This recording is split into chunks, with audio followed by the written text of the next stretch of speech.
কাশি থেকে এক বৃদ্ধ মা দাঁড়িয়ে আছেন। বুড়ি মা বলুন কি হয়েছে? আপনি কি বিচারক? আপনি কি রাষ্ট্রপতি?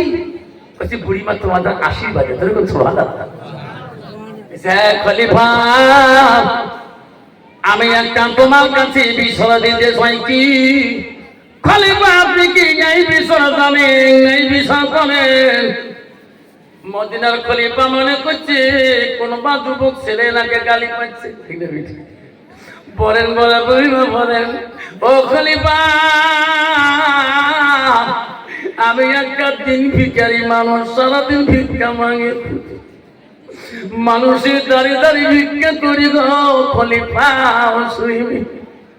আমার বাড়িতে বাতি জ্বলার মতো কোনো তেল ছিল না।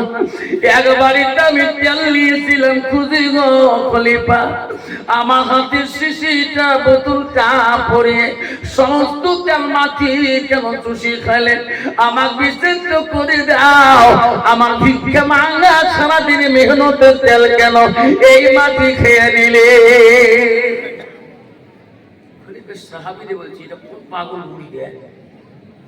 তুমি হাত থেকে তেলের বোতল ফেলেছো, খলিফার কোনটা দোষ? ঠিক না বেশি? এটা কোন বিষয়ের যোগ্যতা হয়? বলছে খলিফা এটা কোন বিষয় তোমার নামটা দেয়? খলিফা বলছে রে ভাই, আমার বাইতুল মালের মধ্যে কত তেল আছে, মুরব্বী মানুষ বলা যাবে না। যাও যাও আমার বাইতুল মালের একটা তেলের দিরামানি বুড়ি মাকে দাও। সারা জিন্দেগি বললো বুড়ি মা তেল শেষ হবে না। বুড়ি মা তোমার একটু তেল, আমার বাইতুল মালের মধ্যে বহুত তেল জমা আছে, একটি তেল নিয়ে যাও। জীবনের তেল আর মানুষের কাছে খোঁজা যায়। আমার বাইতুল মালের তেল আমার মুরব্বী দিয়ে দিবে। না খলিফা আমি তোমার বাইতুল মালের তেল আমি নিতে আসি নাই। সত্যি যদি বিচার হয়ে থাকে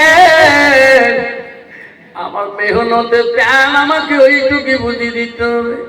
আমি সারাদিনে মানুষের বাড়িতে ভিক্ষা মাঙে খুঁজি ওই তেল পেয়েছি। আপনি যদি সত্যি মনে সত্যি রাষ্ট্রপতি হন, আপনি যদি নেই বিচারক হন, তাহলে আমার তেলটা আপনি বুঝিয়ে দিতে হবে।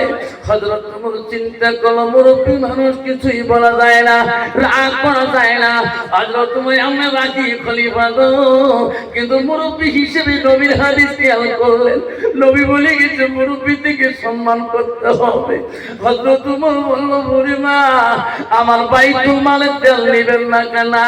বললো সাহাবী রে কেন? আমার ঘরে টেবিলে থেকে একটা কলম নিয়ে আসো আর একটা কাগজের টুকরা নিয়ে আসো।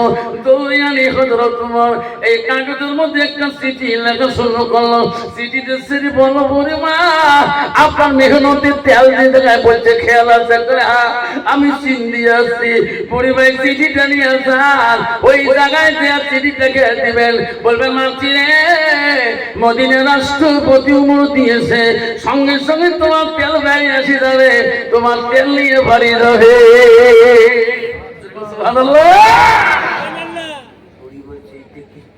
জবাব হলো হাতের মধ্যে কাগজ কথা করবে। হ্যাঁ বলছে বুড়িমা আমার কেউ জবা লাগবে না, আমার পত্রটা নিয়ে যান, আপনার সারাদিনে মেহনতের তেল আপনি পেয়ে।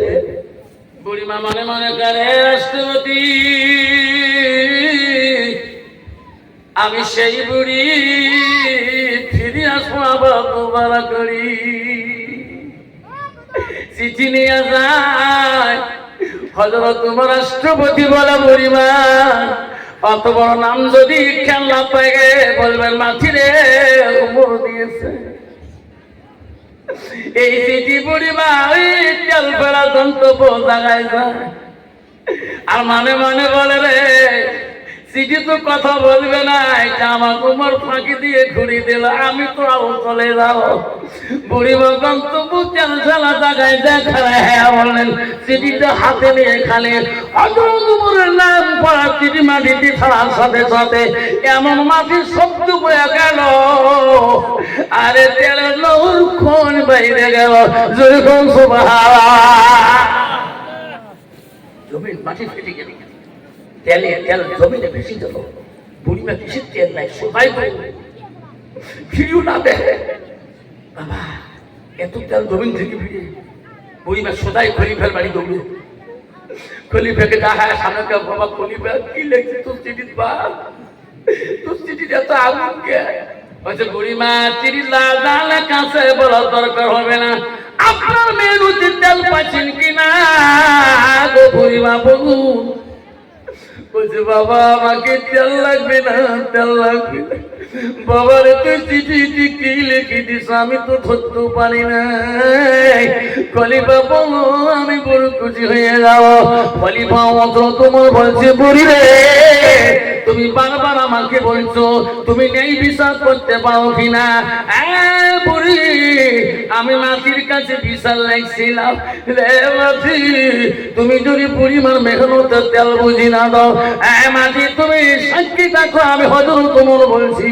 মাটি রে ওই জায়গায় আমি বিনা মাঝি নিয়ে কাফন করে দেবো ওই জায়গায় আমি বিনা মাঝি মাটি দেবো আর কিছু লেগে নাই বুড়িমা তোমার তেল রাজি আছে মাটি বিনা মাঝি রাজি নাই নাউজুবিল্লাহ নাউজুবিল্লাহ মুসলমান কত নামাজি আব্বা জান আমার